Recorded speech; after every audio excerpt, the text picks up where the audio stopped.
Welcome to the POTRBLOG site. It is January 24th, 2012.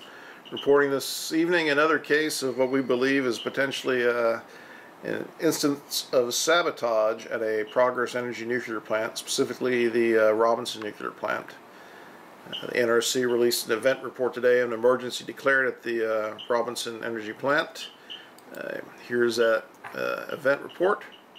Now, the specific issue reported was that there was an electrical fire in the control cabinet on the Polar crane, and that this fire lasted longer than 15 minutes.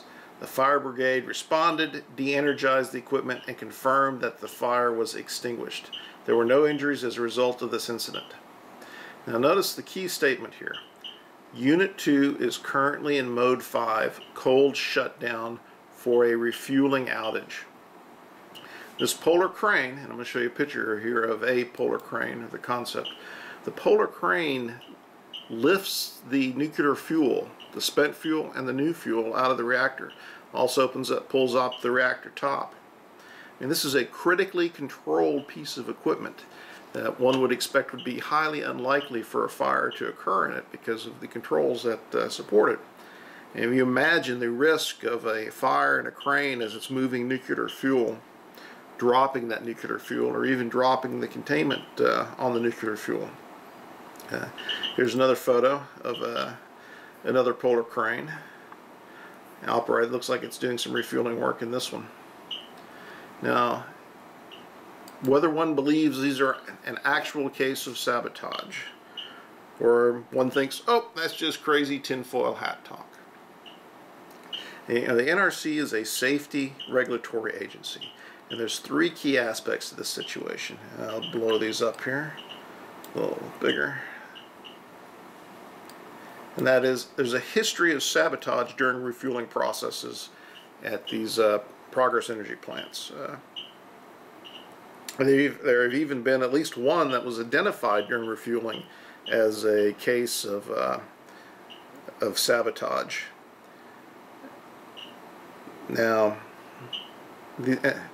the second is, what we're weighing here is the possibility of utter and total incompetence versus the likelihood of deliberate sabotage. And for example, not properly bolting down the lid of a nuclear reactor. Well, that actually happened here in Brunswick, in North Carolina. Again, part of Progress Energy. We wrote a post about it. How many engineers does it take to screw down the lid of a nuclear core? Basically what happened was the bolts were not tensioned properly, and so the core leaked nuclear coolant and hydrogen as it was being started up. Had it been tightened just a little bit differently, it would have been possible for only hydrogen to escape and not the coolant. Alert operators shut the plant down when they saw this occurring. Now there's a follow-up to this, is that after they fixed the problem and started the plant up, they had to shut the plant down again because the control room had to be evacuated because there was a fault in the, I believe, the HVAC cooling system, which basically keeps all these hot controls cool so they operate. So had this cooling control room fault occurred as they were restarting the reactor when the lid wasn't bolted down properly, the control room would have been evacuated and there would have been nobody in there to shut the thing down. So this thing almost went Fukushima. So we've got back-to-back failures there. You know, it looks like we avoided the catastrophe here by the grace of God. So here we come now to the current situation with these with this Polar crane moving nuclear fuel and a fire occurring on board, again during refueling. So when we look at the issues, whether one believes that there's sabotage or not, there's a strong potentiality here pointing to sabotage, and as a safety agency it should be investigated and ruled out. I mean, there's 100% correlation between recent declared emergencies with refueling operations at these locations, and they're all things that should not happen.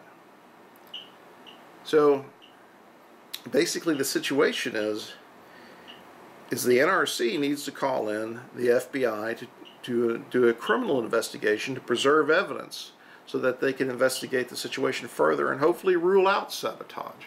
I'm not sure which is worse, the total and utter incompetence or sabotage. But if it is sabotage, then the person or persons responsible are honing their skills at this every time they do it. If it's not sabotage and it's total and utter incompetence, well, that's outright scary in and by itself. But even if that's the case, we have a situation here where it's possible for sabotage to exist because they're not willing to do the effort that's required to rule it out. I believe this relates to this typical situation we saw on 9/11, where there's interagency rivalries. I can see why the NRC might not want to call in the FBI. It's their territory. But that's not the way things are supposed to operate. These people are responsible for our safety. So who knows what's going on, but it's extremely troubling.